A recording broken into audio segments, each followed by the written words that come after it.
Padre Santo, para aprender más de ti. Y queremos rogarte, queremos pedirte, oh Dios, que tú por favor sea quien nos hables, nos instruyas, nos guíes a través de este estudio que tenemos para discutir en esta noche. Que salgamos de este lugar, Señor, edificados, que salgamos de este lugar, Señor, con motivaciones nuevas, con fuerzas nuevas y con un conocimiento más profundo tuyo. Y que tal conocimiento nos enamore más de ti, nos lleve a confiar más en ti, nos lleve a amarte más, nos lleve a buscarte más, Señor, para que tú seas glorificado en nuestra vida. Por el tu Hijo amado Jesucristo, pedimos todas las cosas, Dios.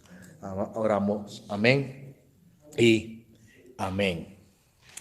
La semana pasada nosotros estuvimos hablando un poco acerca de la existencia de Dios y luego comenzamos a tocar los atributos de Dios. En esta mañana vamos a continuar con ese tema de los atributos de Dios. Pero solamente para refrescarles la memoria rapidito a ustedes, estamos cubriendo el tema el tema principal es teología sistemática. Y yo les dije a ustedes que teología sistemática es simplemente una palabra que nos ayuda a nosotros a definir el estudio categorizado, sistematizado de las diferentes doctrinas en la Biblia. Cuando decimos teología sistemática nos estamos refiriendo es cómo nosotros organizamos lo que la Biblia dice acerca de Dios, acerca de Cristo, acerca de la salvación, acerca del ser humano, acerca de la creación, etcétera, etcétera. El punto es que la Biblia tiene muchas doctrinas y el categorizarlas y sistematizarlas bajo categorías bien ordenadas es lo que se conoce como la teología sistemática. Y lo que estamos haciendo es bastante sencillo y debo decir simple de teología sistemática, porque si fuéramos a entrar de profundo en todos los detalles que podríamos discutir, pues quizás pasaríamos bastante tiempo haciéndolo. Los libros de teología sistemática, esta es una Biblia, ¿verdad? Los libros de teología sistemática muchas veces son el doble de grueso del grosor de esta Biblia. Los autores de teólogos que escriben de esos libros, pues dedican mucho su tiempo, ¿verdad? Así que nosotros vamos a estudiar, estamos estudiando teología sistemática y ya hablamos de la doctrina de la palabra, estamos viendo los atributos de la Biblia, ¿verdad? Hablamos de la inerrancia, la inspiración, la inerrancia, la infalibilidad de la palabra. Y la semana pasada estábamos hablando acerca de la existencia de Dios y estábamos hablando acerca de que la Escritura no defiende y no argumenta. La Biblia no trata de convencernos de la existencia de Dios, simplemente la asume. ¿Y qué ejemplo ustedes me pueden dar de cómo la Biblia asume la existencia de Dios? A ver, yo les di uno la semana pasada, a ver si se acuerdan. Exacto, Génesis 1:1. Cuando tú abres la Biblia en Génesis 1:1, inmediatamente de entrada ya tú tienes a Dios ahí. La Biblia no trata de justificar o de explicar o de argumentar acerca de la existencia de Dios, simplemente la asume. En el principio creó Dios los cielos y la tierra, punto. No hay ningún tipo de argumento, no hay ningún tipo de defensa, simplemente, y no la hay a través de toda la Biblia. En ningún lugar usted va a encontrar en la Biblia que existe un argumento a favor de la existencia de Dios. La Biblia nunca trata de convencer al hombre de que Dios existe, simplemente asume que Dios existe. Habla desde el punto de vista que Dios es real, es una realidad contundente con la cual todos tenemos que lidiar. ¿Ven? Entonces, la existencia de Dios para nosotros, hasta cierto punto, es una presuposición, es algo que nosotros asumimos en nuestra fe. Les voy a decir a ustedes que todo tipo de cosmovisión, con la cosmovisión es cómo usted ve el mundo, cómo usted interpreta el mundo. La cosmovisión cristiana asume de entrada la existencia de Dios. ¿Okay? Claro que sí. Por ejemplo, cuando yo le puedo preguntar a usted respecto a la existencia de Dios, ¿por qué usted cree o cómo usted cree? La respuesta más básica o fundamental que quizás te pueda dar es por fe. Yo tengo fe. La Biblia dice que hay que tener fe en Dios, que sin fe es imposible agradar a Dios. Es por fe que nosotros tenemos fe que Dios es real. Pues ve, esa es la diferencia. Algunos argumentarían entre el cristianismo y la ciencia, que el cristianismo es fe y la ciencia es estudio. Pero al final al cabo ese argumento está realmente muy errado. ¿Por qué? Porque sí, la ciencia estudia la creación, pero cuando tenemos que ver con lo que es el inicio de las cosas, la ciencia no puede explicar esas cosas. La ciencia usa tanta fe como nosotros. No hay forma de que la ciencia pueda explicar cómo comenzaron las cosas. Usted le pregunta al científico, ¿cómo comenzó el universo? Y le hablan a usted de un Big Bang. Y le pregunto yo al científico, ¿y usted estuvo ahí para verlo? No. Pues entonces, ¿usted tiene tanta fe como yo? O quizás yo tengo la fe mía por lo menos orientada en la revelación de Dios. ¿La fe tuya es orientada en qué? El punto es que toda cosmovisión tiene ciertas presuposiciones, ciertas cosas, elementos que se asumen de entrada, para poder funcionar. Hay fe en toda forma de ver el mundo. En el caso nuestro, la cosmovisión cristiana asume la existencia de Dios. Eso es lo primero que vimos. La otra cosa que hablamos acerca de Dios es que Dios existe, uno, ¿verdad? Y dos, es que Él habla, o sea, Él se revela. Dios es un Dios que no está callado, Dios no es un Dios mudo, no es un Dios ciego, no es un Dios que no interviene en la creación, todo lo contrario. Es un Dios que habla, un Dios que ve, un Dios que escucha, un Dios que se mueve, un Dios que está involucrado dentro de la creación. Por lo tanto, Él es un Dios que se comunica. Hablamos de que la comunicación es una parte esencial de Dios. Dios se comunica a nosotros.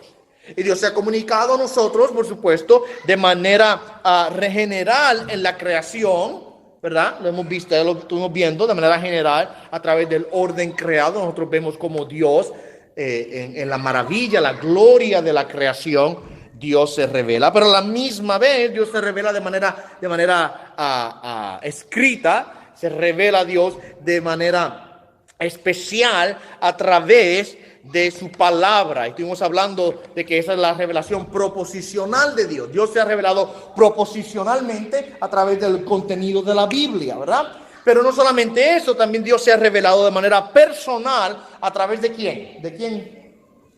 ¿Quién es la revelación personal de Dios?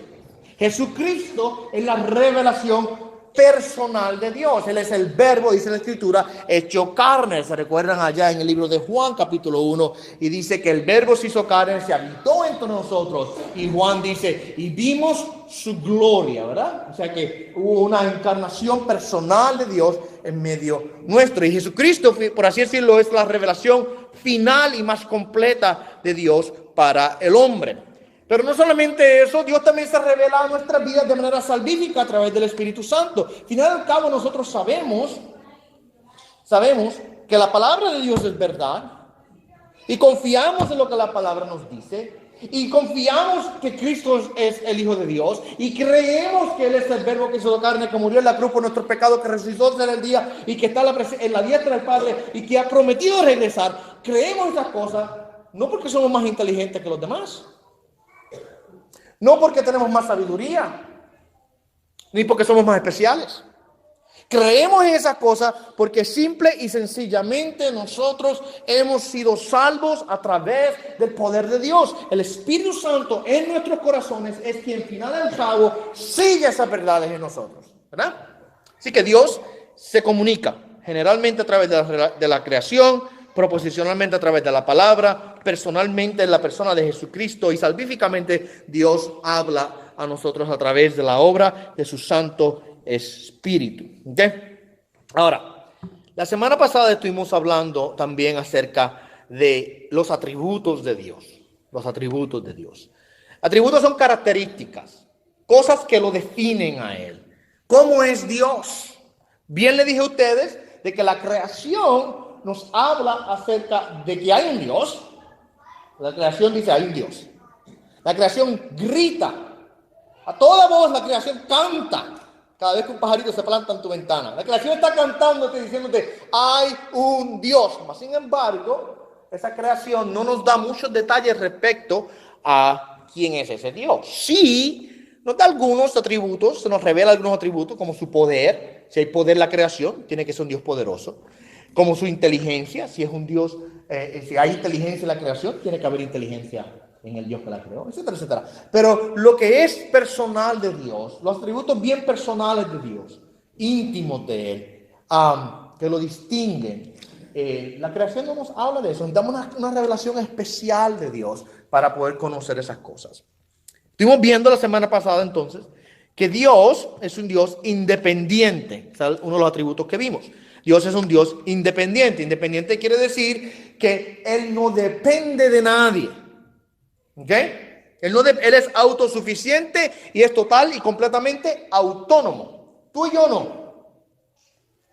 Tú y yo dependemos de muchas cosas. Tú y yo dependemos del sol. Si el sol se apagara mañana, nos congelamos. Dependemos del oxígeno para respirar. Dependemos de la comida para mantenernos alimentados. Dependemos del agua para mantenernos hidratados. Dependemos de la creación que Dios hizo. Dependemos, último final y al cabo, dependemos de Dios, ¿verdad? Dependemos de Él. Somos, por así decirlo, contingentes. Nuestras vidas están dependiendo totalmente de cosas externas. Tú y yo no somos autónomos. No somos autosuficientes. Dios, al contrario, es totalmente autosuficiente. Él le dijo a Moisés allá en el monte, cuando la zarza ardía, que Moisés le preguntó, ¿y cuál es tu nombre? Moisés le dijo, yo soy el que soy. Una declaración de su autosuficiencia y de su autonomía. O sea, yo no dependo de nada ni de nadie. O sea, Dios no depende de nada. Al contrario, todas las cosas dependen de Dios. ¿Ok? Todas las cosas dependen de Dios. Usted conoce la ley de causa y efecto, ¿verdad? ¿Usted ha escuchado eso anteriormente, esas palabras, la causa y el efecto? Eso me recuerdo en la escuela, con quinto grado, creo que en la clase de ciencia nos enseñaban esos términos. Y lo que quiere decir es que toda causa tiene un efecto. Muy sencillo, el niño coge y el niño empuja a otro y el niño se cae. Ahí está la causa, el empujón, el efecto, se cayó. Todas las cosas son causa-efecto. Y usted puede ir a través de toda su vida, y usted puede ir viendo todas las causas que han creado efectos, y esos efectos a la misma vez fueron causas, otras cosas así por el estilo. Pero al final y al cabo, cuando usted vaya y busca toda la historia de toda la humanidad y toda la historia tiene una causa última, ¿quién es? Dios. Es la causa de todas las cosas, de las cuales todos nosotros somos simplemente efectos. Dios es la causa máxima y suprema de todo, porque Él es completamente autosuficiente, autónomo e independiente. Lo segundo que vimos la semana pasada es que Dios es inmutable. ¿Qué quiere decir eso? Que Dios es inmutable. ¿Alguien quién se acuerda? No cambia. Que no cambia, muy cierto. O sea que, como dice la palabra, Él es el mismo. Él es el mismo. Dios no crece, Dios no aumenta, ni disminuye. Él no era bueno hoy, malo ayer y bueno hoy. Él no era más amoroso ayer que hoy. Su amor no disminuye, su santidad no disminuye ni aumenta ninguno de ellos. Dios es el mismo. Eso es importante, porque muchas personas leen el Antiguo Testamento y leen el Nuevo Testamento y dicen, ay, me gusta más el Dios del Nuevo Testamento, del Antiguo Testamento como que no me gusta mucho. Y hay muchos teólogos que vienen y dicen, no, es que el Dios del Antiguo Testamento es uno diferente al del Nuevo. Problema con eso. Están leyendo la Biblia mal si esa es la conclusión que la persona está llegando. Dios no cambia, es el mismo Dios del Antiguo, el mismo Dios del Nuevo. Pasa que las personas que dicen eso no han entendido el Evangelio y por tal razón no saben leer la Biblia de manera correcta. Así que Él es consistente, Él es confiable, Él es fiel. ¿Okay? Otra cosa que aprendimos acerca de Dios es que Dios es infinito, es independiente, es inmutable, es infinito. La tercera cosa que aprendimos. Él es infinito, o sea, quiere decir que Él es ilimitado en su poder, ilimitado en su poder, o sea, que Él tiene un poder absoluto, vimos eso, ilimitado en su presencia, ¿okay? O sea, que Él está en todas partes. Hay dos palabras teológicas que se utilizan. Una es la omnipotencia de Dios, que es el todopoderoso. Ese título se la dio en la Biblia en muchas ocasiones. El todopoderoso. ¿Okay? La omnipotencia de Dios. La omnipresencia de Dios habla de su infinidad en ocupar todos los lugares a la misma vez. ¿Okay? Y estos dos atributos son muy buenos para nosotros. Tienen aplicación muy práctica, porque si Dios es todopoderoso, entonces Él puede guardarme verdaderamente. Y si Él ha prometido de que Él guardará mi alma hasta la eternidad, pues Él guardará mi alma hasta la eternidad, porque tiene el poder para hacerlo. Y aquel que es poderoso para guardaros sin caída, dice Judas al final de su epístola. ¿Okay? Su omnipresencia es muy práctica y aplicativa para mi vida. Quiere decir que está conmigo en todas partes. No hay un lugar donde yo vaya donde Dios no está. Eso me ayuda mucho a vivir en santidad, porque no puedo esconderme de Dios, ¿sabe? Como Como el niño que se tapa la cara y cree que está tapando el sol. Mira, el sol, lo que tapa el sol, no te tapaste tus ojos. El sol siempre está ahí. Nosotros no podemos escondernos de Dios. Él está en todas partes. A la misma vez eso nos da confianza en la realidad de que Él está presente con nosotros, ¿verdad? Y vimos también que Él es infinito en su tiempo, o sea, Él es eterno. Él no está limitado por el tiempo, sino que Él es el principio y Él es el fin de todas las cosas. Él no tiene principio y no tiene fin. Esto yo sé que para nosotros es a veces difícil. Estas cosas cogen nuestra mente y quizás las llevan la expande un poco más de nuestra comodidad, ¿verdad?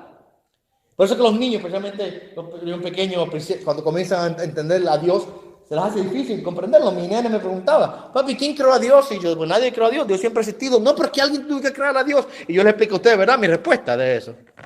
Pues entonces, si alguien creó a Dios, pues hay que buscar a quién fue el que creó a Dios, porque ese que creó a Dios es el Dios verdadero. Y entonces, ¿y quién creó ese? Si alguien creó ese, pues entonces hay que buscar el que lo creó, porque ese es el verdadero.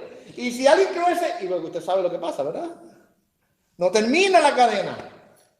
Así que tenemos que concluir entonces que el Dios creador es en sí mismo no creado. Él no fue creado.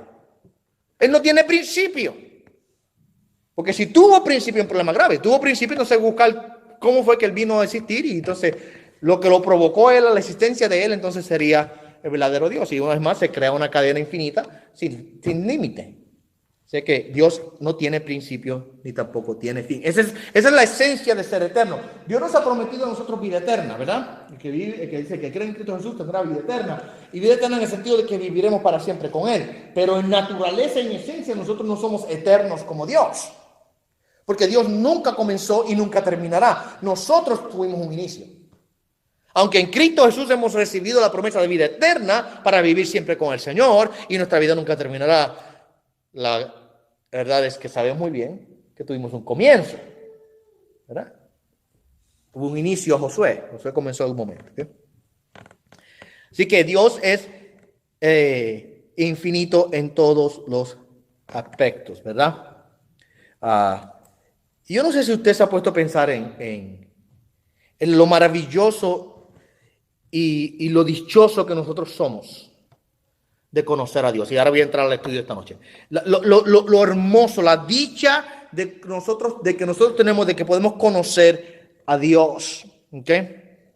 Conocer a Dios es la bendición más grande que un ser humano puede recibir.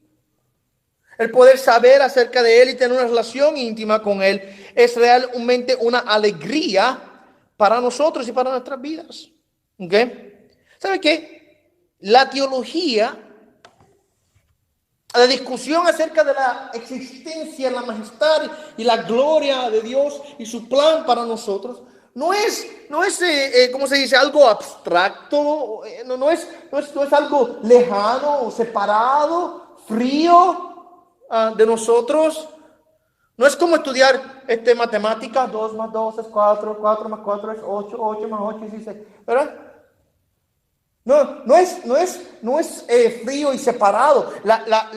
El estudio de la verdad, la existencia de Dios es realmente íntimo, es devocional. ¿Ve? Y tiene aplicaciones prácticas para la vida suya y mía. Hay realidades, mi amado hermano, en las cuales la existencia, la gloria, la majestad, el poder de Dios, etcétera, etcétera, se aplican a nuestra vida de manera muy personal. Yo vivo a la luz de las realidades de que Dios es verdadero, Él es real, es maravilloso, tiene un plan para mí, Él me ama, me ha salvado, y yo puedo seguir, ¿verdad? Una cosa tras la otra. El punto es que nosotros podemos confiar en Dios. Dios es un Dios que podemos amar, que podemos adorar, que podemos alabar. Y la realidad de todas estas verdades, de estudiarlo a Él y de aprender de Él, debe llevarnos a motivarnos a querer amarlo y debe avivar nuestros corazones para dedicarnos más a Él. Así que es una verdadera dicha. Siéntase dichosos de que si usted ha podido llegar al conocimiento de Dios en su vida, es una verdadera bendición. ¿Sí? Ahora, vamos a ver los atributos que tenemos por delante hoy. Tenemos varios, así que voy a ir. Esta es una lista de esa de compra, ¿ok? ¿Se acuerdan ya de la lista de compra, uno detrás del otro? tenemos varios atributos que vamos a discutir en esta noche. Primero vamos a hablar de la unidad de Dios. La unidad de Dios. ¿Ok? Primeramente hablamos de que Él es el único del Dios verdadero. La Biblia es clara en eso, ¿verdad? No hay otro Dios. ¿Okay? Pero ahora no solamente hablamos de que Él es el único Dios. Cuando hablamos de la unidad de Dios estamos refiriéndonos a la unidad del carácter de Dios. O sea, que todo lo que Dios hace es total y completamente consistentes con sus atributos y que no hay contradicciones en su carácter. ¿Ok? O sea, Dios no tiene, como nosotros, un lado bueno y uno medio malito. ¿Verdad? Usted y yo somos así. Tenemos defectos. Y a veces tenemos contradicciones, a veces nos contradecimos a nosotros mismos. Y a veces ni nosotros mismos sabemos lo que queremos. ¿Ya? ¿Verdad que sí? No puede decir amén, no hay problema con eso. Mueva el pie. Pero Dios no es así. Tiene un carácter completamente unido. Él es el mismo en todos sus atributos. Eso quiere decir que Él es indivisible. ¿Ok? Dios es indivisible. Muchas veces esto se conoce como la simplicidad de Dios. Básicamente quiere decir que los atributos de Dios no son pequeñas partes que se suman para obtener a Dios como las partes de un auto, sino que cada atributo es íntegramente verdadero acerca de Dios y de todo su carácter. ¿Qué quiero decir con esto? Miren, muchas veces, esto es muy importante porque muchas personas malinterpretan los atributos de Dios y los tratan de medir. A ver, bueno, Dios es amor, ¿verdad? Aquí hay una bolsa, la bolsa de amor de Dios está aquí. Y acá está la bolsa de la ira de Dios. Y la bolsa esta es más chiquita, ¿verdad? Más pequeña. El amor un poco más grande. Y aquí está la bolsa, la cajita de la santidad de Dios, y es más o menos mediana. O sea, muchas personas tratan de pintar a Dios como que tiene un atributo más grande o por encima de otro. Lo que quiero decir. Pues, así como Dios es todo amor, pues aumentamos el amor de Dios al nivel de disminuir su santidad o su justicia, por ejemplo. El peligro con eso. Porque todas las partes de Dios son totalmente perfectas y Él tiene una unidad absoluta en todos sus atributos. O sea que Dios no es más amor que ira, ni más ira que misericordia, ni más misericordia que santidad. ¿Me siguen? O sea, Dios es total y unido en todo lo que Él es. Su carácter y su esencia es una. Todo amor, toda ira, toda misericordia, toda justicia, toda gracia, etc. Usted puede coger todos los atributos, todos los atributos de Dios, toda santidad. Él es 100% absoluto en cada uno de ellos. Es perfecto. ¿Okay? Importante hacer esa distinción porque muchas personas más a veces tratan de hablar del amor de Dios, por ejemplo, a costa de su santidad. Peligro. Porque Dios es santo, Isabel, ¿verdad que sí? 3 veces santo. Pero la Biblia también dice Dios es amor. Y etcétera, etcétera. Podemos hablar de otros atributos divinos. El punto es que Dios es completamente uno en todos ellos. O sea, que de ninguna manera una parte de Dios se disminuye para darle lugar a la otra. Dios no tiene partes, eso no es más como un automóvil. El automóvil usted puede quitarle una parte y quizás siga corriendo. Usted le quita el cristal, sigue corriendo el auto. Le fundió una bombilla, sigue corriendo el auto. Y tiene unas partes que son más importantes que otras y otras menos importantes. El asiento se hizo un hueco, puede seguir corriendo el auto. Ya, y otras partes más importantes, la transmisión comienza a dar problemas. Y de repente, o sea, no corre el auto, la transmisión se dañó, no corre, cambia la transmisión. El motor igual, ¿ves? El punto es que nosotros tenemos, el automóvil tiene muchas partes y a veces nosotros tratamos a Dios como si fuera un automóvil. No, yo puedo aceptar el amor de Dios sin aceptar su santidad. Hago ese ejemplo de corrido porque es el más común. Acepto el amor de Dios, pero no la santidad de Dios, porque eso no es esencial. Puedo correr el amor es el motor, ¿verdad? La santidad es el asiento, nada más. Así que vamos a quitarle el asiento del auto y corremos el auto más que con el motor. Dios no es así. Dios no es como un automóvil que usted puede quitar piezas y coger lo que usted quiera. Dios es una unidad absoluta y completa. Y ninguna parte de Dios disminuye la otra. ¿Ok? Ninguna parte de Dios disminuye la otra. Muy importante recordar eso. O sea, déjame pintarlo de esta manera. Dios no es un Dios esquizofrénico. ¿Ok? La esquizofrenia es una enfermedad en la cual la persona tiene múltiples personalidades y tiene una mentalidad muchas veces dividida. Y en un momento te tratan bien y en un momento te quieren matar. Dios no es así. Dios no es un Dios, Dios no tiene un carácter dividido, Dios no tiene una forma de ser completamente contradictoria, Él no se contradice mismo, Él tiene un carácter unido, totalmente unido. Ahora, esta unidad de Dios, por un lado, también se nos habla, por un lado está la unidad de Dios, pero por otro lado se nos habla de la distinción que existe dentro del Dios que nosotros conocemos de la Biblia, o sea, Él es un Dios trino. Hay una distinción en persona, hay una unidad perfecta en Dios, pero hay una distinción en las personas. Y vamos a hablar entonces del próximo punto, Dios es un Dios trino, o como ustedes saben muy bien, esta es la doctrina de la Trinidad, ¿ok? ¿Cómo podemos definir la doctrina de la Trinidad? Ahí en la hojita que le entregué le puse un párrafo corto. Dios existe eternamente como tres personas: Padre, Hijo y Espíritu Santo. Y cada persona completamente Dios, y existe un solo Dios. Aquí es donde nuestras mentes comienzan quizás a expandirse un poquito más allá de lo que podamos llevarlas. ¿Pero es uno o son tres? ¿Son tres o es uno? Bueno, es un Dios que ha existido eternamente en tres personas distintas, pero completamente unidas en esencia. Cada uno es total y completamente Dios, aunque es un solo Dios. Y yo sé que esto va una vez más allá de nuestra comprensión. Nuestra mente quizás está en un punto en el cual, para. Si la eternidad de Dios me confunde, ¿cuánto más me confunde esta mía ahora? Que Dios es uno, pero tres. Sí. Y muchas personas comienzan a usar ejemplos tontos. Yo he escuchado a gente usar ejemplos de la Trinidad. Es como el huevo, dice uno. Sí, tú tienes la yema, tienes la clara y tienes el cascarón. Pero es un huevo. Tienes tres partes, un huevo. Eso es completamente una huevada, mi amado hermano. Eso no sirve para explicar a Dios. ¿Cómo que Dios es? Por favor. ¿Por qué? Porque dentro de la composición del huevo es uno no es una cosa ni la otra cosa es la otra. Y son completamente diferentes en composición y en esencia. Dios es totalmente uno. Usted puede tomar la yema y sacarla del huevo. Hay gente que le gusta más que la clara nada más y se come la clara sola.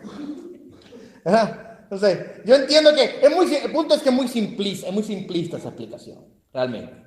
Y quizás se puede usar para explicar que son tres y uno, pero más allá de eso se destruye la aplicación, el ejemplo se destruye rápidamente cuando usted comienza a tratar de entenderlo. Usted no puede separar a Dios. Dios no puede separarse uno del otro. ¿Ve? Aunque hay distinción en la Trinidad, a la misma vez hay una unidad en la naturaleza. Y no podemos ahora nosotros tomar a Dios y dividirlo. Pues por acá la yema, por allá la clara y el cascarón no. Dios es uno, ¿verdad? Ahora, esta verdad de la Trinidad es realmente misteriosa, ¿verdad? Es realmente misteriosa. Pero a la misma vez es una verdad hermosa. Nos pinta un Dios que es realmente encantador, hermoso, maravilloso y que es digno de nuestra admiración. Y les voy a explicar en un segundo por qué es tal cosa, ¿ok? Vamos a hablar ahora acerca de qué significa la doctrina de la Trinidad un poco más de detalle, ¿verdad? La Confesión de Bélgica, déjeme leerle un párrafo de una de las confesiones históricas de la Iglesia. La Confesión de Bélgica de 1561 lee de la siguiente manera: el Padre es la causa, origen y el principio. Este párrafo está en la hojita que les di a ustedes, así que me pueden seguir. El Padre es la causa, origen y principio de todas las cosas, tanto visibles como invisibles.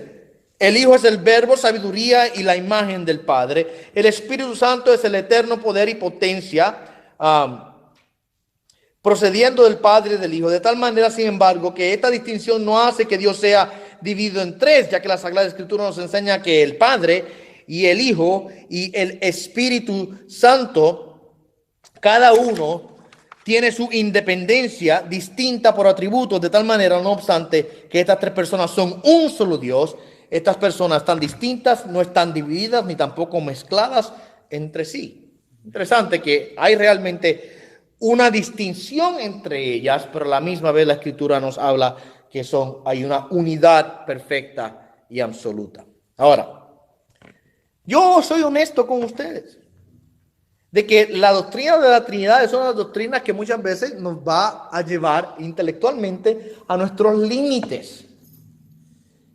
Y muchas personas dicen, ve, porque como no lo podemos entender bien, eso quiere decir que eso es mejor no creerlo. Está errada la persona. Es que la existencia natural de Dios, la realidad fundamental de que Dios es real y existe, nos lleva a nuestros límites, mis amados hermanos. Si Dios no me llevara a mis límites intelectuales, por ejemplo, entonces no es Dios. No es Dios. Esa es la distinción, la diferencia que existe entre los dioses falsos, paganos, y el Dios de la Escritura, en donde ellos son imágenes, dioses hechos a la imagen del hombre. Imagen de hombre, imagen de cuadrúpedos, de aves, de reptiles, hechos con las manos, piedra, madera, oro, metales, o inventados en la imaginación del hombre. Tú sabes que, mira, se pone a estudiar la mitología griega y romana, por ejemplo. Mitología griega especialmente. Usted puede estudiar todos esos dioses de ellos, que la mitología griega tiene un sinnúmero de dioses. Y usted se va a dar cuenta de algo. Y es que todos están limitados a la imaginación del hombre, porque son dioses que fueron creados por el hombre. Y cada uno de ellos tiene sus limitaciones. Son hechos a la imagen nuestra. Nosotros no podemos hacer algo más allá de lo que ya existe. Todas las imaginaciones del hombre no pueden ir más allá de lo que la naturaleza ya contiene. Pero en el caso de Dios, el Dios de la Escritura, nuestro Señor y Salvador, nos va a llevar, intelectualmente hablando, nos va a llevar más allá de nuestros límites. Porque estamos hablando de un Dios que trasciende la creación natural del mundo y del universo. Estamos hablando de un Dios que va más allá de la creación, que existe fuera del tiempo, que existe antes del tiempo. Y que aun cuando todo este universo sea destruido y recreado, Él estará eternamente. ¿Ves? Entonces, claro que nos va a llevar a un nivel en el cual nuestras mentes no van a poder comprenderlo total y absolutamente. Ese es el punto.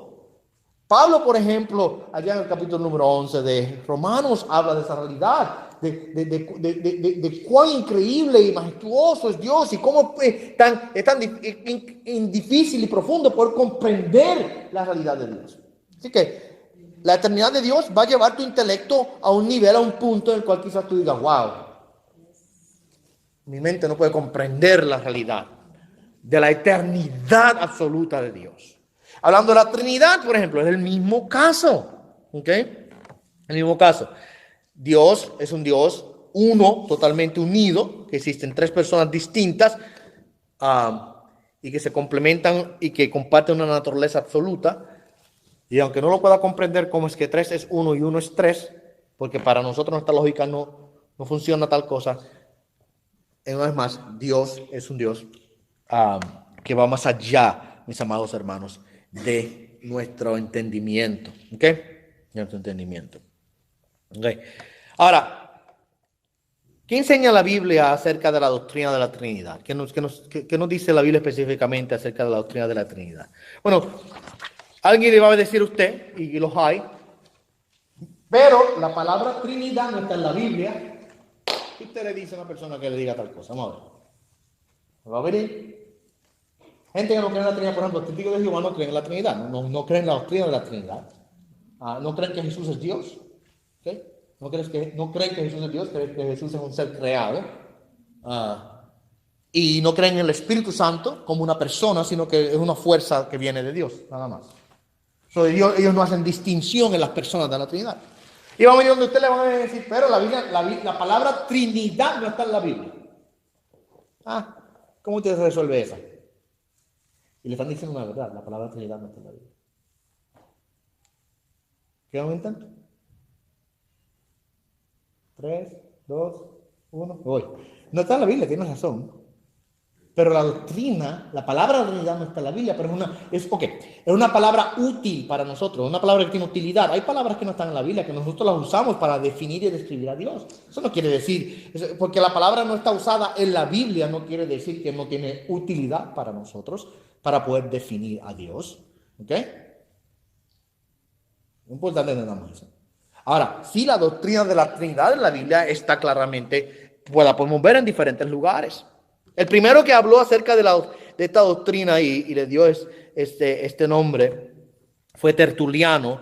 Después de la generación de los apóstoles, él comenzó a utilizar esta palabra. Y es una palabra que una vez más tiene utilidad para nosotros para poder resumir todo lo que la Biblia dice acerca de la deidad de Dios y su esencia. Y podemos citar diferentes porciones de la Escritura en donde claramente se hace distinción entre cada persona de la Trinidad. Nosotros podemos ver claramente, por ejemplo, cuando Jesucristo fue bautizado. Tenemos allí, mi amado hermano, una imagen preciosa. ¿Qué ocurrió en el bautismo de Jesucristo? Tenemos al Hijo en las aguas. ¿Qué se escucha del cielo? ¿La voz de quién? El Padre. Este es mi Hijo amado, ¿verdad? ¿Y qué desciende del cielo? El Espíritu Santo que posa sobre el Hijo. Tenemos en el bautismo de Jesucristo, en la imagen ahí del bautismo de Jesucristo, tenemos literalmente la Trinidad, 3 personas a la misma vez manifestándose en formas diferentes, pero a la misma vez con un mismo propósito. Diga, hermano. A lo que me toma un poquito de agua. Sabemos que Dios entregue uno a la vez algo que es un misterio para nosotros que nuestra mente no puede entender. Ya. Vamos allá a nuestra mente. Pregunto, pastor. Cada uno de esos Padre y Espíritu Santo tienen el mismo atributo. Tienen los mismos atributos. Sí, es correcto. Muy buena la pregunta. Sí. La naturaleza y la esencia de cada persona en la Trinidad es compartida la una con la otra. Hay distinción y orden en la Trinidad para lo que es la función. El Padre cumple una función, el Hijo cumple una función, el Espíritu Santo cumple otra función. Y eso lo vemos claramente. En el capítulo 1 de Efesios, por ejemplo, hemos estado predicando a través del libro de Efesios el domingo. Léase el capítulo 1 de Efesios. Y usted va a ver cómo literalmente hace una distinción en la obra de la salvación entre el Padre, el Hijo y el Espíritu Santo. Cada uno cumple una función diferente. Y hay un orden diferente, específico de la creación. Pero a la misma vez, la misma naturaleza y esencia, cuando digo naturaleza y esencia, estoy hablando de atributos, son compartidos unos con otros. Por ejemplo, cuando dice la Escritura en Génesis, capítulo 1, versos 26 y 27. Habla allí de la creación del hombre. Y dijo Dios, hagamos al hombre a nuestra imagen conforme a nuestra semejanza. ¡Wow! Ese texto es tan profundo. Las implicaciones que hay dentro de esa declaración. Hagamos al hombre a nuestra imagen. Note cómo está hablando de manera plural. Hay una pluralidad en esa declaración. Mira lo que dice, conforme a nuestra imagen y conforme a nuestra semejanza. O sea, la misma imagen y semejanza está compartida ¿qué? En los 3. Por supuesto, en ese momento, acuérdense que la revelación de Dios es progresiva, ¿verdad? Nunca Dios nos reveló todo lo que se pueda conocer de Él en la Escritura de un golpe. Él fue revelándolo de manera progresiva, poco a poco. En ese momento, en Génesis 1, todavía no existía en la revelación especial de Dios el entendimiento de Padre, Hijo y Espíritu Santo. Eso no llega hasta el Nuevo Testamento. Pero ya vemos ahí claramente que hay, por así decirlo, una pista, ¿verdad? Hay un poquito de esa verdad que ya está siendo revelada. Hagamos, de forma plural se está hablando. Y estas personas que están comunicándose en ese inicio acerca de la creación del hombre. Pastor, ¿hay algún secreto Dígame. de Dios para Cristo y el Espíritu Santo? Hay secretos, sí, claro que sí. Hay cosas, mire, hay cosas entre la Trinidad que nosotros no conocemos. Pero no hay secretos entre ellos. ¿Y por qué cuando le preguntan a Cristo, Buena la pregunta. ¿cuándo será tu venida? Y dijo, esto lo sabe más que mi Padre que está en los cielos? Claro que sí. Porque en ese momento, cuando Jesucristo se le hace la pregunta y cuando la contesta, ¿en qué posición se encontraba Jesucristo? Él había tomado, estaba en una humanidad y él había puesto a un lado, dice el escritor, le había puesto a un lado sus prerrogativas divinas. No escatimó ser igual a Dios como algo que aferrarse, sino que dice la escritura que él se despojó de sí mismo, o sea, se vació a sí mismo y tomó el lugar, Filipenses capítulo 2, y tomó la forma de siervo, ¿verdad? Entonces, en ese momento, y usted claramente puede verlo a través de la vida de Jesucristo, su ministerio. Jesucristo dice, yo no hago nada que no sea lo que el Padre me diga que haga. Lo que el Padre me muestra, lo que yo veo el Padre hacer, eso es lo que yo hago. Usted ve como Jesucristo está en ese, dependiendo total absolutamente del Padre, y lo que el Padre le instruya es lo que él hacía. No solamente eso, Jesucristo dependía también del Espíritu Santo, porque la Escritura dice que fue en el poder del Espíritu que él pudo hacer todos los milagros que hizo. En la posición que él asumió de siervo en ese momento cuando se le hace la pregunta, por supuesto. Él lo refirió al Padre. El Padre es el que sabe el momento en que eso va a hacerse. No me vengan a preguntar a mí ahora respecto al tiempo de la restauración. ¿Okay? Pero Jesucristo nos está hablando desde el punto de vista de la posición que se encuentra como ser humano. Digo que yo me imagino que más o menos entender lo que la pregunta que estaba haciendo hoy, de que si Jesús también es Dios, ella sabe cuándo va a regresar. Pues si comparten una misma mente. Exacto. Si comparten. Claro, si comparte, si el Padre y el Hijo y el Espíritu son omniscientes, son omnipresentes, son infinitos, y comparten los mismos atributos, entonces deben compartir la misma mente. Claro que sí, no, ellos comparten y no hay secretos entre ellos. Pero en ese caso, una vez más, estamos hablando desde un punto de vista en el cual Jesucristo está en la posición de siervo. Es lo mismo que cuando Jesucristo está en la cruz. Dios mío, ¿por qué me has abandonado? Vamos. Una declaración profunda. ¿Quiere decir que Dios, que hubo una ruptura, la Trinidad se rompió? No, claro que no. Se rompe la Trinidad, estamos hablando que se rompe todo. Sino que Jesucristo experimentó en ese momento. Pablo nos dice a nosotros en Corintios que el que no conoció pecado se hizo pecado por nosotros. O sea, él está allí experimentando lo que nosotros experimentamos por el pecado, ¿verdad? Él no hizo pecado, pero experimentó el castigo del pecado. Es lo que está pasando en aquel lugar. En la posición de ahora de cordero, de la propiciación del pecado, él está experimentando el castigo del pecado. ¿Ve? Y esa es tal declaración. Pero no quiere decir que ahora hay una separación entre el Padre y el Hijo. Porque si se rompe la Trinidad, se rompe la creación. Porque la Trinidad completa, la creación está siendo sostenida y mantenida por el Dios Padre, Hijo y Espíritu Santo. ¿Okay? Así que ahora, hay cosas que la Trinidad que Dios conoce, Dios Padre, Hijo y Espíritu Santo conocen, que nosotros no conocemos. Hay una intimidad entre ellos que trasciende nuestro entendimiento. Pablo en Romanos 8 nos dice que el Espíritu Santo intercede delante de Dios con gemidos indecibles. Usted leyó esa porción, ¿verdad? En Romanos capítulo 8. Lo que está queriendo decir Pablo ahí es que el Espíritu Santo, la intercesión intertrinitaria que existe entre Dios Padre, Hijo y Espíritu Santo, es tan secreta que ni siquiera puede ser declarada con palabras. ¿No quiere decir? Nosotros ni siquiera sabemos lo que el Espíritu Santo intercede delante de Dios. ¿Cómo él intercede y qué es lo que él pronuncia? Hay cosas que hay secretos profundísimos de Dios y profundísimos de la Trinidad, que nosotros nunca vamos a conocer. Pero no hay secretos entre ellos, son una misma persona. ¿Sí? Ahora, ¿por qué es importante la doctrina de la Trinidad? ¿Por qué? Porque es importante. ¿Okay? Bueno, número uno, nos ayuda a entender que Dios no está solo. Dios no está solo. Dios es pluralidad por sí mismo. Dios es plural. Singular porque es un Dios, pero a la misma vez plural porque es una Trinidad. Y Él no está solo. ¿Y por qué esto es importante? Porque Él no creó en el universo porque necesitaba amigos. Creo que fue la semana pasada, la semana antepasada, no recuerdo, una semana pasada.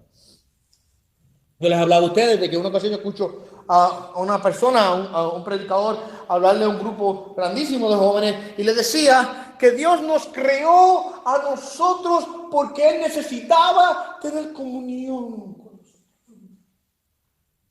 Dios necesitaba tener una comunión íntima contigo y conmigo. Ay, Dios mío, qué disparate más grande. Disparate. Porque si Dios necesita de algo, Dios no es Dios. ¿Okay? El momento en el que Él necesite algo, tú y yo necesitamos. Esto va al atributo que vimos la semana pasada, de que Él es totalmente independiente. Tú y yo no somos autónomos, tú y yo no somos autosuficientes. Tú y yo necesitamos compañía, necesitamos comida, necesitamos alimentos, necesitamos vestimenta, necesitamos salud, necesitamos oxígeno, necesitamos el sol, nos necesitamos los unos a los otros, ¿verdad? Nosotros necesitamos cosas, Dios nos necesita. Entonces, si Dios decir que Dios creó las cosas porque Dios necesitaba tener compañía, estaba solo, Dios sentía solito. Allí, chimado en una esquina, solo con trompa, ay, no tengo a nadie que juegue conmigo, déjame inventarme unos muñequitos allá abajo en la tierra, hacerlos para que sean mis juguetes. Y Dios cogió y hizo al hombre. Si ese es el Dios que nosotros le servimos, mi hermano, eso no es el Dios de la Biblia. Dígame, María. Cuando dice Dios nos creó a su semejanza, a su imagen y semejanza, ¿qué es lo que nosotros tenemos igual? Ok, buena pregunta. Okay. ¿Cuál es la imagen y la semejanza de Dios? Okay. La imagen y la semejanza de Dios son los atributos comunicables de Dios que Dios nos ha transferido a nosotros. O sea, yo la semana pasada hablé un poquito de esto. Les hablé a ustedes de los atributos incomunicables, que son los atributos que le pertenecen a Dios y solamente a Dios. O sea, nosotros no podemos compartir esos atributos con Dios. Su omnipresencia, su omnipotencia, etcétera, etcétera, ¿verdad? Son atributos, su eternidad, son atributos que solamente le pertenecen a Dios. Esos son atributos incomunicables. Pero hay otros atributos que son comunicables. ¿Sí? La capacidad, la bondad de Dios, por ejemplo. Es un atributo comunicable. Porque nosotros, aunque de manera limitada, de manera imperfecta, especialmente porque el pecado ha corrompido la naturaleza del hombre, pero podemos demostrar bondad, amor. Tenemos la capacidad de comunicarnos y de tener relaciones significativas. Tenemos la capacidad de ser inteligentes. Somos sapientes, somos hombres y mujeres. Pensamos, calculamos, inventamos, creamos. ¿Cuántos de ustedes vinieron conduciendo un auto hoy aquí? ¿Verdad? Hace 200 años atrás, 300 años atrás, eso de conducir un auto que se conduce solo sin caballos. En el tiempo eran los caballos, ¿verdad? Pero ahora no, ahora tienen caballos que son invisibles, que están dentro de un motor. ¿Cuántos caballos de fuerza tiene el tuyo? Dicen, ¿verdad? Entonces, son avances tecnológicos. El hombre ha hecho todas esas cosas porque tiene una capacidad, tiene la imagen de Dios en el hombre. Tiene un ser espiritual, tiene un alma. Cuando hablamos de almas y semejanza, no estamos hablando ojos, boca, nariz, brazos, piernas. ¿No? La Biblia dice que Dios es espíritu. No tiene cuerpo como nosotros. Pero la imagen de Dios, la semejanza de Dios, son todos esos atributos que hacen. Ok, vamos a poner de esta manera, para darte un resumen, como en una sola palabra. Es la personalidad que Dios le dio al hombre. Dios le dio al hombre lo hizo una persona. Y déjame pintarte de esta manera. Dice que Dios formó al hombre del polvo de la tierra y sopló en el hombre aliento de vida y fue el hombre un ser viviente. Ahí está la imagen de Dios. Note cómo Dios creó los animales, cómo Dios creó las plantas. Y sea lo otro, y produzca los cielos, aves y demás, los peces, y Dios lo dijo y así fue. Y mientras Dios iba diciendo las cosas iban apareciendo y formándose. Pero con el hombre Dios vino y formó, y después que forma, sopla. Y esa es la imagen de Dios en el hombre, la capacidad de tener un alma, un espíritu, una mente intelectual, relacional. Podemos hacer cosas que los animales no pueden hacer. Esa es la imagen de Dios. Okay. Esa es una buena pregunta porque mucha gente sí creen que la imagen de Dios es que Dios tiene manos y piernas y nosotros no. Ahora, les decía a ustedes que la doctrina de la Trinidad es importante porque, número uno, nos deja saber a nosotros que Dios no está solo. Y por tal razón Él no creó porque necesitaba compañía. Importante. ¿Okay? Dios creó porque quiso hacerlo, no porque necesitaba compañía, porque ya el Padre, el Hijo y el Santo Espíritu disfrutaban de una comunión perfecta y eterna. ¿Okay?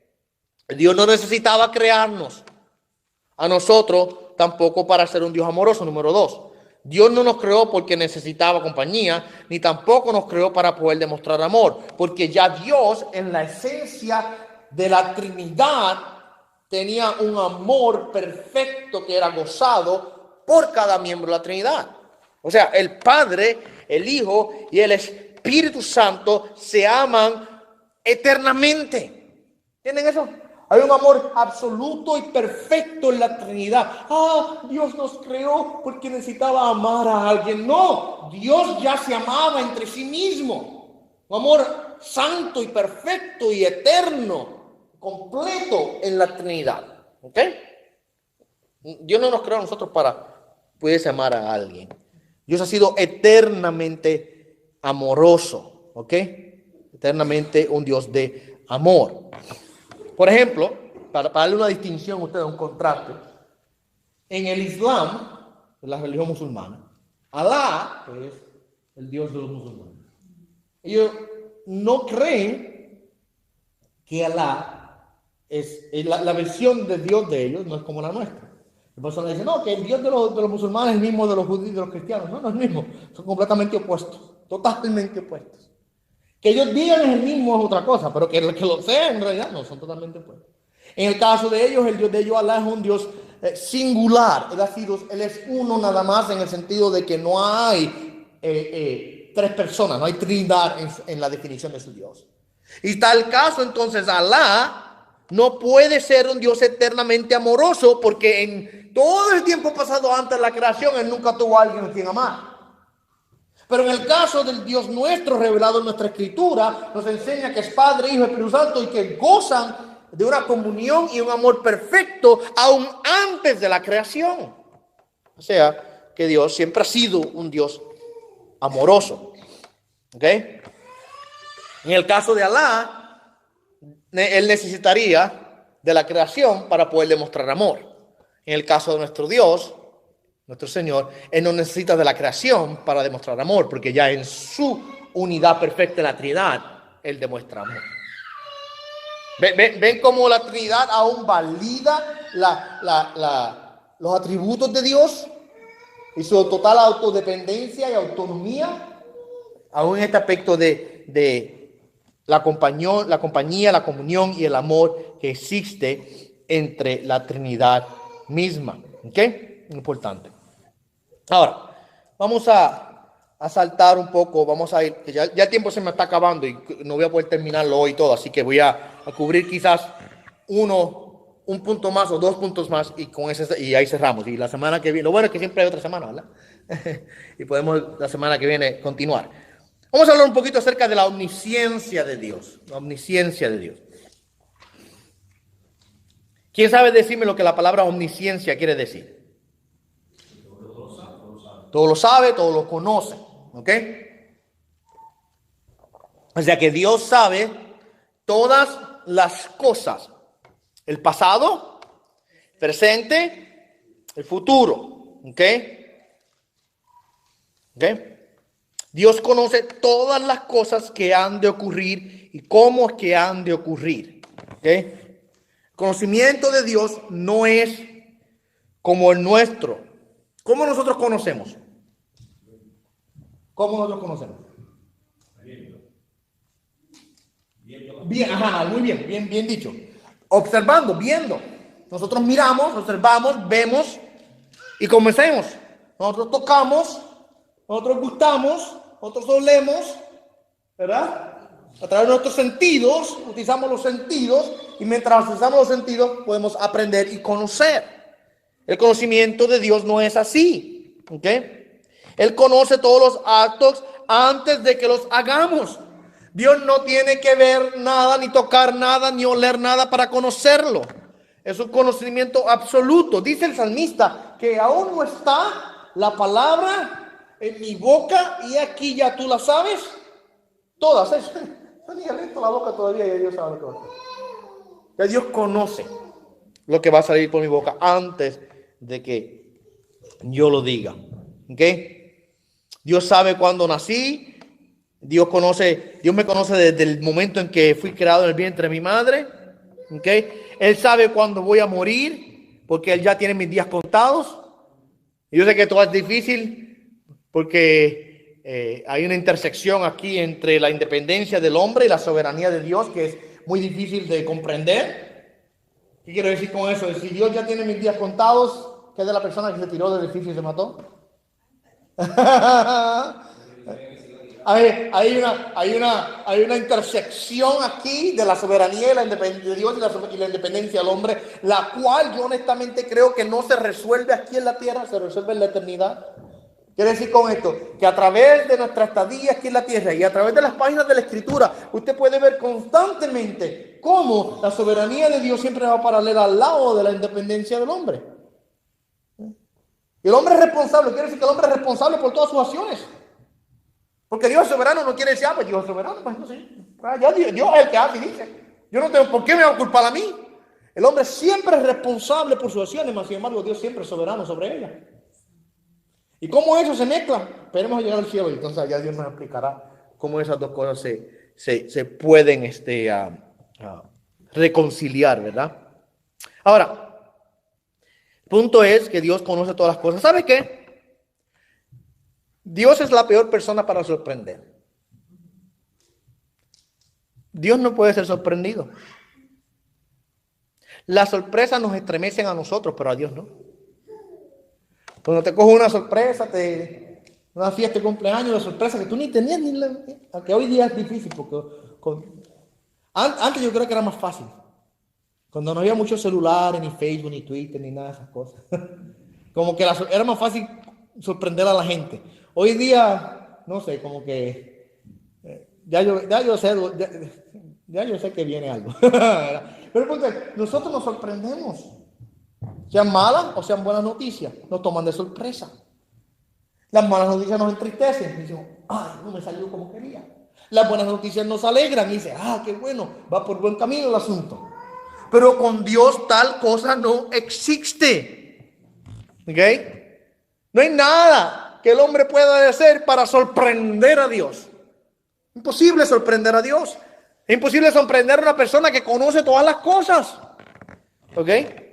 Nosotros no conocemos el futuro, pero Dios sí conoce el futuro.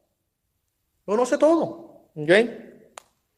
Yo sé, una vez más, esta doctrina de la omnisciencia de Dios es similar, en cierto modo, a la doctrina de la Trinidad y a la doctrina de la eternidad de Dios. De que hasta cierto punto, como que nuestras mentes llegan a un punto límite intelectual para comprenderlo. ¿Cómo es posible que Dios nunca tuvo un principio? ¿Cómo es posible que es 1 y 3? ¿Cómo es posible que Él conoce todas las cosas? Todas las cosas. Todas las cosas. No hay ni una cosa, mi amado hermano, que Dios no conozca. ¿Sabe qué? Esto debe crear en mí mucha confianza en Dios. Mucha confianza en Dios. Jesucristo, allá en Mateo 6, decía a los discípulos, por nada estéis afanados. No se afanen por lo que van a comer, o por lo que van a beber, o por lo que han de vestir. Dice, los gentiles buscan esas cosas, pero vuestro Padre Celestial sabe que tenéis necesidad de ellas. Buscad primeramente el reino de Dios y su justicia, y esas cosas serán añadidas. Dios conoce nuestras necesidades. ¿Sabe qué? Es interesantísimo. Cambia el entender la doctrina de la omnisciencia de Dios, cambia aún la forma en que yo veo la oración.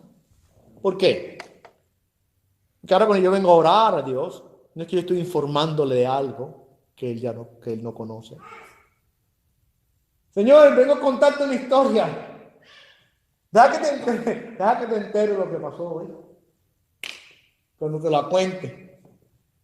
Ya yo lo sabía todo, muchachos, dice el Señor. Entonces, nosotros nos estamos informando a Dios. Cuando nosotros venimos a orar a Dios y a presentar nuestras peticiones, no lo estamos haciendo porque Dios tenga necesidad de conocerlas, sino porque nosotros tenemos necesidad de traerlas. Así que la oración, al final y al cabo, no es tanto para afectar a Dios, no es para afectarlo a Él, es para afectarnos a quién. A nosotros. Creo que era Martín Lutero, si mi memoria no me falla, que decía la oración es para cambiar a Dios, para cambiar al hombre. ¿Ya? Nosotros somos los que somos transformados a través de la oración. Nosotros somos los que aprendemos a reposar en Dios, a confiar en Él cuando oramos. No, porque Dios ahora necesita de alguna manera aprender de nosotros a través de la oración. Él conoce todas y cada una de ellas. ¿Ok?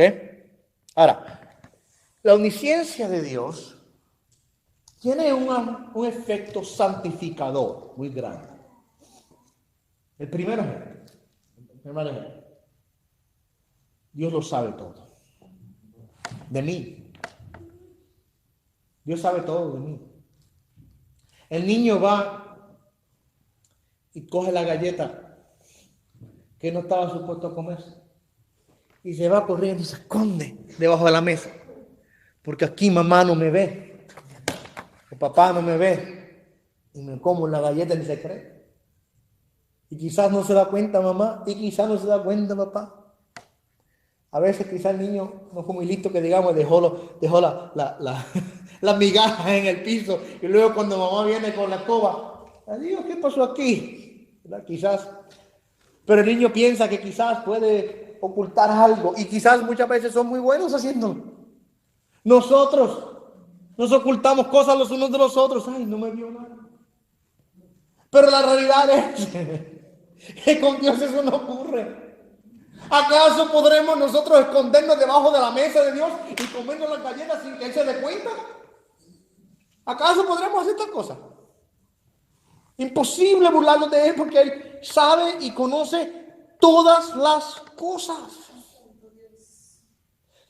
Tiene un efecto santificador porque no hay nada que yo pueda hacer que Él no se entere. No hay nada que yo pueda hacer lo cual yo pueda hacerlo en la oscuridad y que Él no me vea. Él sabe todas las cosas.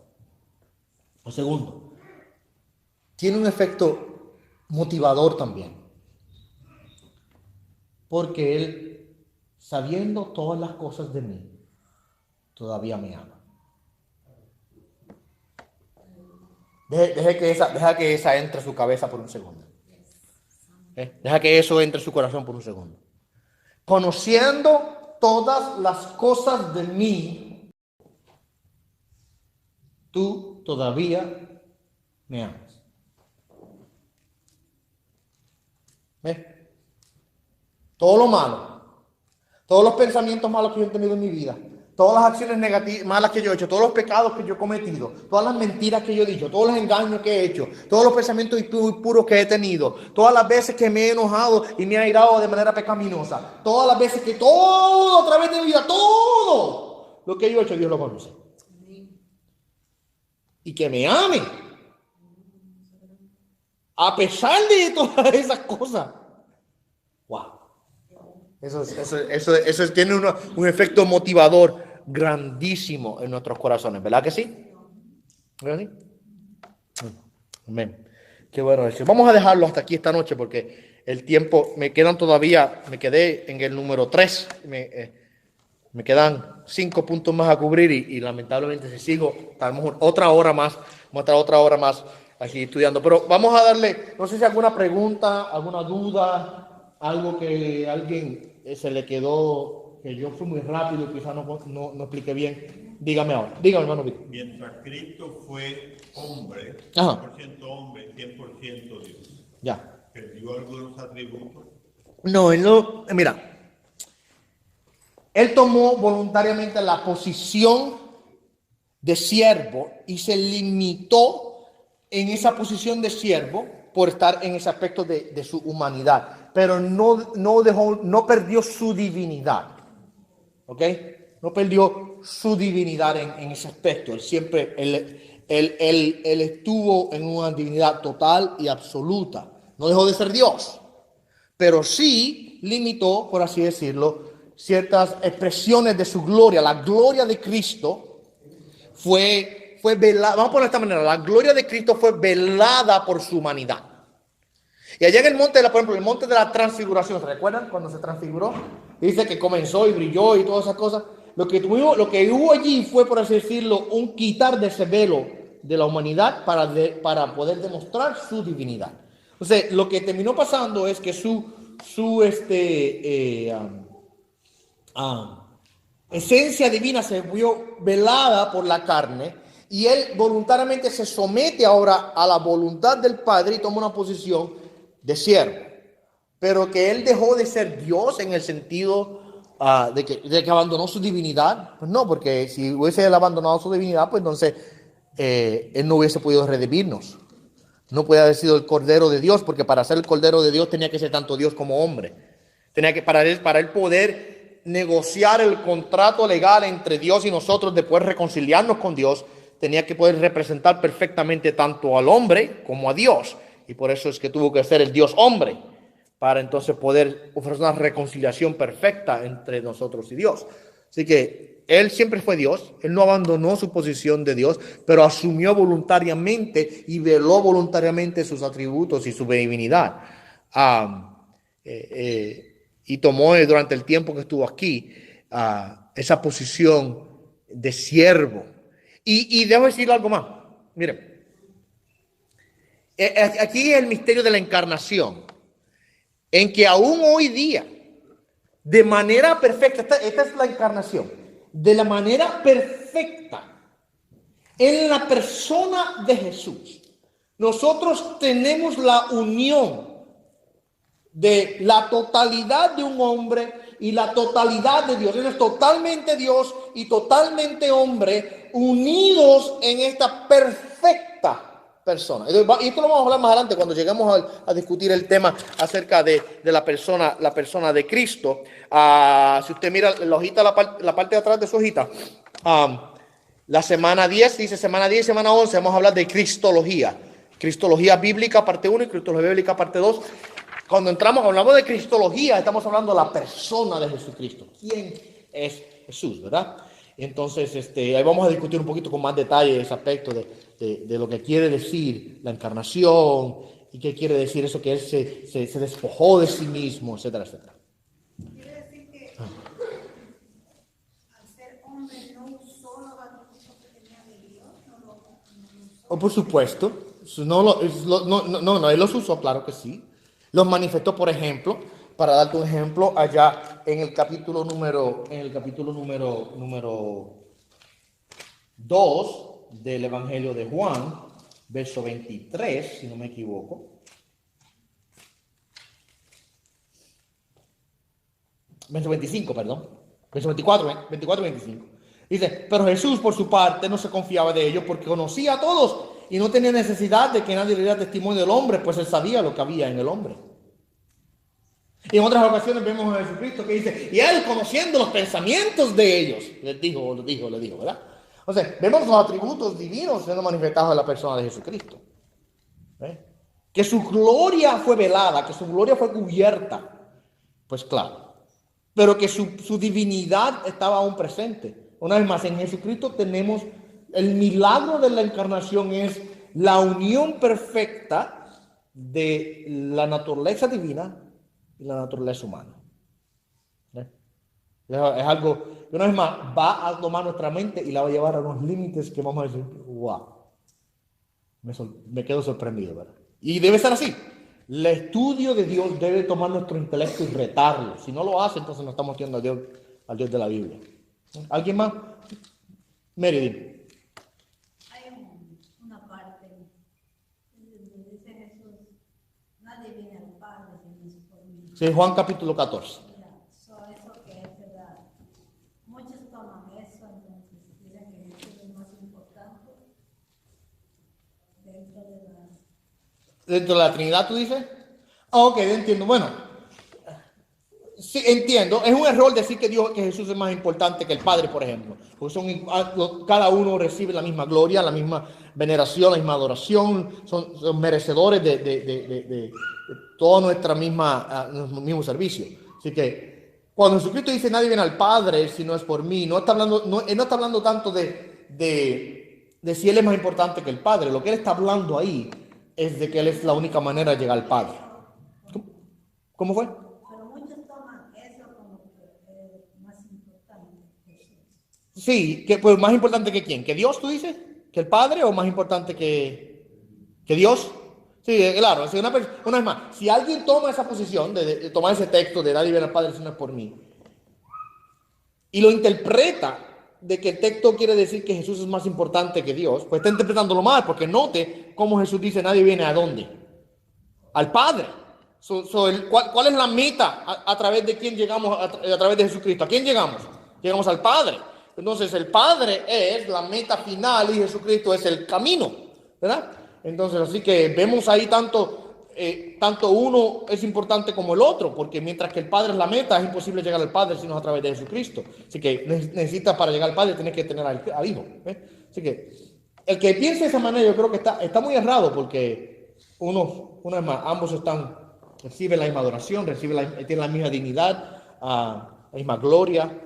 Y dentro de los planes divinos, pues hay, por supuesto, distinción. Estoy en la parte de ahora, hay distinción entre la obra de uno y la obra de otro. El Padre, literalmente, no fue el que murió en la cruz, fue el Hijo, ¿ya?